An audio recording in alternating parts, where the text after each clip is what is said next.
knockout, big punches, sudden death. Now these are not terms that you usually associate with startups. But on a very special show, we're going to put startups inside a battleground. We're going to put them inside a boxing ring to fight it out.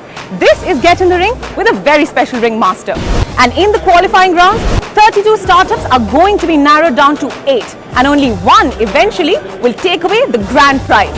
So let's find out what is the strategy, what's on their minds. Take a look.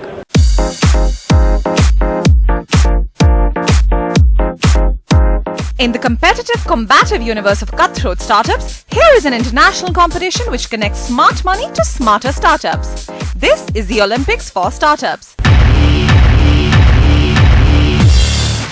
What started in 2009 in the Netherlands has now become an aspirational battleground for startups from across the world to compete, to pitch, to network and to win big. The main concept of the competition is to provide path-breaking startups with a unique opportunity to make their pitches not in a closed room to investors, but before a packed audience in a gladiator-style battleground on an international entrepreneurial stage.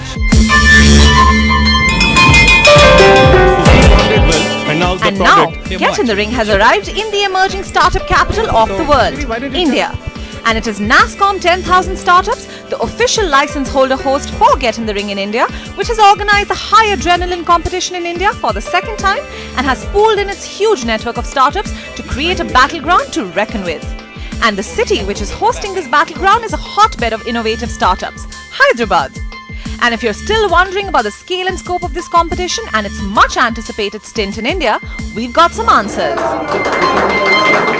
So Get in the Ring is an international startup competition.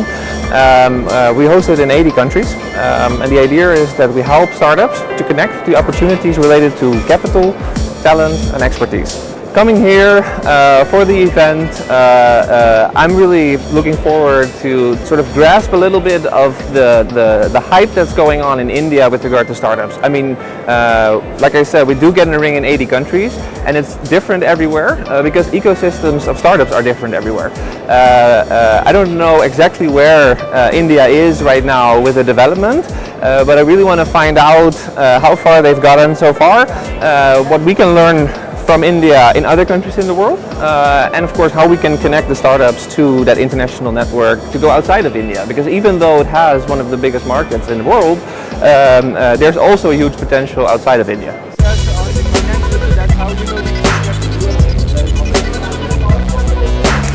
Here is a glimpse into what's going to happen and the format. Around 100 startups from across the country put in their keen applications to participate in the competition. From this list, a combative 32 have been shortlisted by the expert jury at NASSCOM 10,000 Startups to fight it out with their solid pitches and resilient strategies.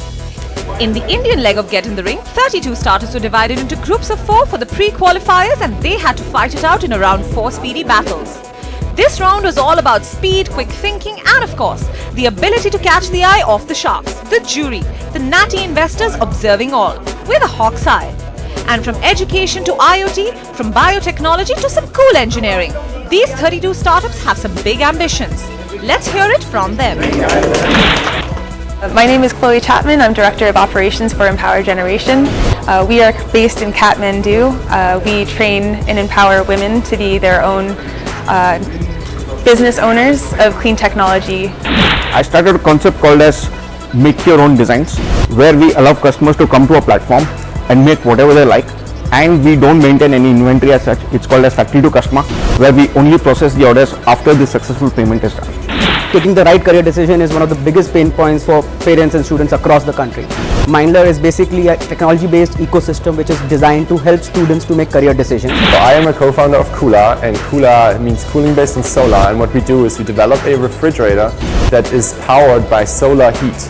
MyKivu.com, it's a combination of psychology and technology where we map kids' behavior. So it's a combination of offline and the technology where we deploy our psychologists who walk into the school, and with the help of our technology they can map any number of students' behavior. My startup is Brand 360, and we are into connecting influencers and brands. And so if the brands have a problem of reaching out to their right audience using word of mouth marketing, then we are the solution. Well, we've heard about their startups, but what are the founders thinking of Get in the Ring and its nerve-wracking format? Very exciting to be in this round. Get in the ring, it really feels like a box ring. I think it went good. I don't know, I could have done better, but I guess everyone thinks that after their presentation. I think my opponent was also very strong. What makes me special out of everyone in that room is we're the only enterprise right now focused on Nepal.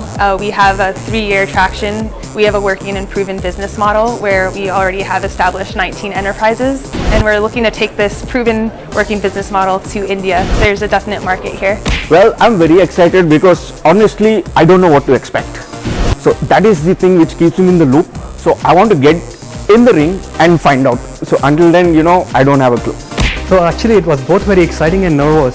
This was the first time we did a live pitch and in front of so many people. I must say, we were a little nervous to start with. There are a lot of butterflies in the stomach. At the same time, this excitement is also there. So I think, overall the company which can really create a social impact should win. The top 8 quarterfinalists are MyPigu, SMS Tsunami, Kular, Human Capital Management Limited, Fair Shuffle, Kennet, Empower Generation, Nooker Shops. And now that 8 stellar startups have made the cut, it's time for the battle to heat up even more. We are the technology partner for the small and medium-sized Indian retailers. Our team is mainly aimed at achieving the revenues. Provide an offline Kennet kiosk to Bajaj Electronics. Startups have been trying to solve, but there is no practical solution except us. And from the final, 4 worthy contenders will be shortlisted. How, you wonder? A solid pitch, a great idea, greater execution, the right ask from the investor, all these will form the opinions of the jury, and well, not all can make the cut, can they? And these 4 semi-finalists will then fight it out, in a boxing ring of course.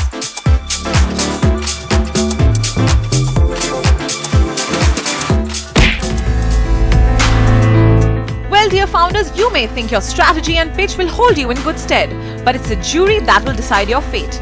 Let's see what they're looking for. I think my role is more of the pragmatist at this point because we've got 2 people who are very positive, always excited by the startups, but I think it's kind of bringing that realism back into our entire jury panel. So I'm enjoying that role. I like being negative at times. I've been to fights in Las Vegas where you see boxers fighting, but being a jury for this ring is very special because you have startups fighting for their ideas, fighting for their lives, and fighting to get to a place in the world where they can be funded at a later point. So it's exciting, it's phenomenal. The biggest mistake a startup founder can make for me is that he starts dancing around while he's presenting, gets a little nervous. Some startups actually do that when they're very excited, like taking a step forward to talk, but unnecessarily it just confuses the audience. Well, the competition is heating up, and these ambitious founders have no idea what or who is waiting for them inside that ring. A grand ring master. Will he manipulate them? Will he help them? What's his strategy? All that on the other side of the break when we get in the ring.